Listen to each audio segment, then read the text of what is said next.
Hey guys, in this video we're going to be checking out the Ascent frame from FlexRC, and this is the 2.5 inch version of the Ascent frame. It also comes in a 2 inch and a 3 inch version. And you can see here I have a RunCam Split Mini in here, and this is kind of a popular trend right now, getting the Split Mini into these micros, because you can fly this pretty much anywhere and get HD footage, whereas before if you wanted to get HD footage you had to fly a 4 or 5 inch quad with a GoPro on top, which weighs a lot more than this, and I'll get into that in a second. Now, obviously there's a lot of different frames that will take the Split Mini.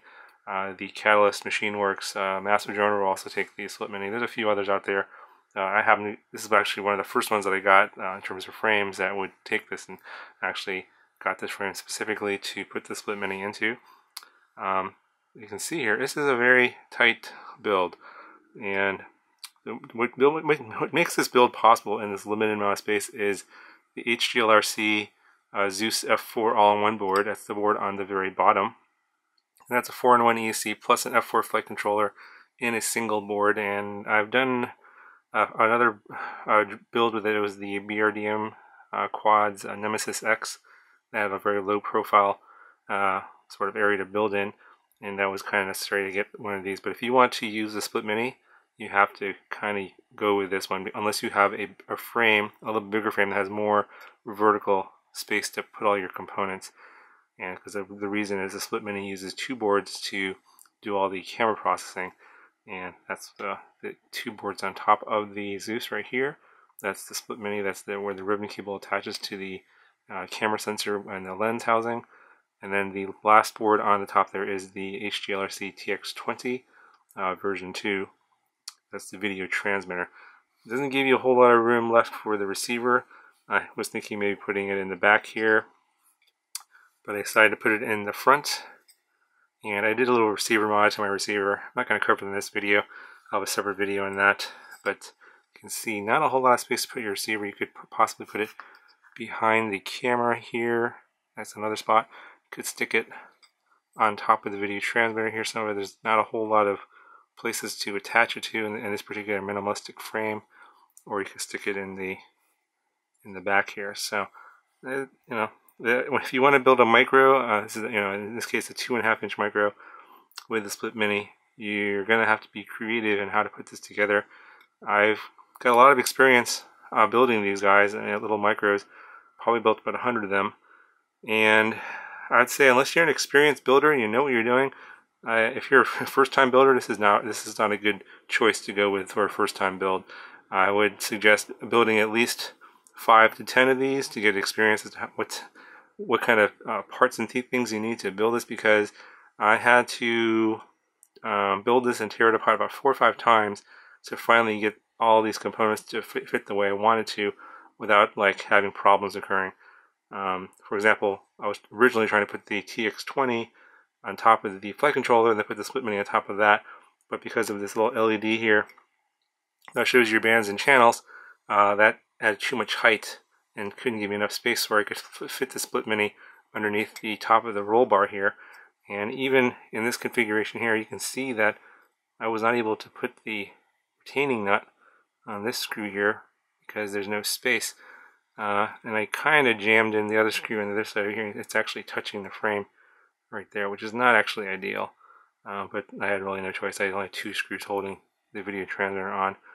The Split Mini does come with these metal standoffs here, so you probably want to use those. I used all of them, and then I had to get kind of creative, and I used some rubber O-rings underneath the Zeus here, and a long screw that went through the board, and into the standoff here, and the spacers, and that actually went all the way through that, and then that little spacer goes into the metal screw right there, or the metal nut there that came with the Split Mini. So yeah, you're gonna have to be kind of creative if you want to put this together because of the very tight space constraints. So as I said earlier, you really ought to be an experienced builder if you want to put this together.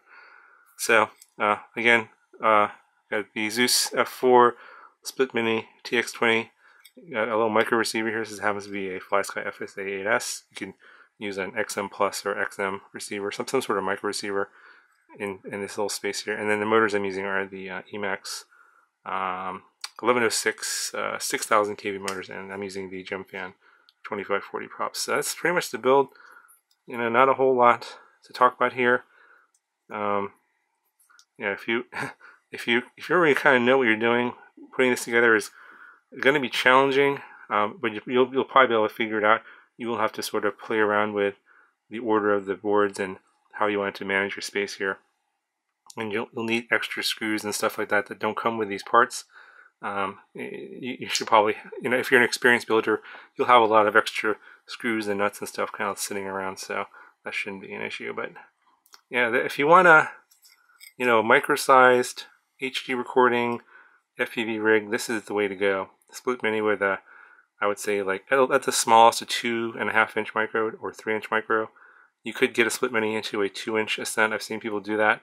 It's similar space here, but then it's heavier than a normal 2-inch micro, so you're gonna feel the power and the lack of power and the shorter flight times, because you can only carry so much battery on a smaller prop. The 2.5 inch is a good compromise. I can get pretty good flight times on a 550 3S GNB if I'm just kind of taking aerial shots and just kind of flying around, cruising around, not going too crazy on the throttle. I can get into the 6-7 minute range on that setup here with this and get some pretty good video. And for those of you guys out there that are saying, hey, it's not a GoPro Session 5, the video quality is no good. It's only up to 1080p 60 frames per second, but can you get even that amount of video quality in something this small? And pretty much you can fly it anywhere. I could fly this at a park. It's very quiet. If you want to fly around a GoPro Session here on your 5-inch quad, it's going to make a lot of noise and attract a lot of attention. And let's just see what this weighs, and you can see what I'm talking about here. They're really quite surprising. So this is the whole drone here, ready to go without the battery. And it comes in at 92.4 grams.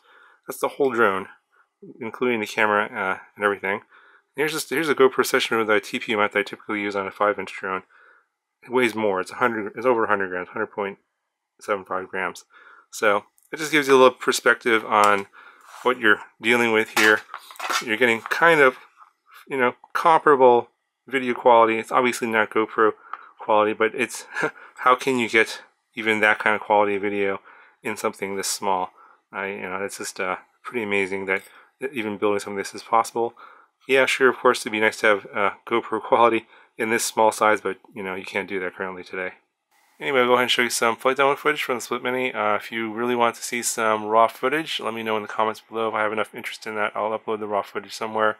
But I'll just go ahead and leave this footage for you. It is a little bit degraded due to YouTube compression, but it's still pretty impressive what you can get in a 2.5 inch micro.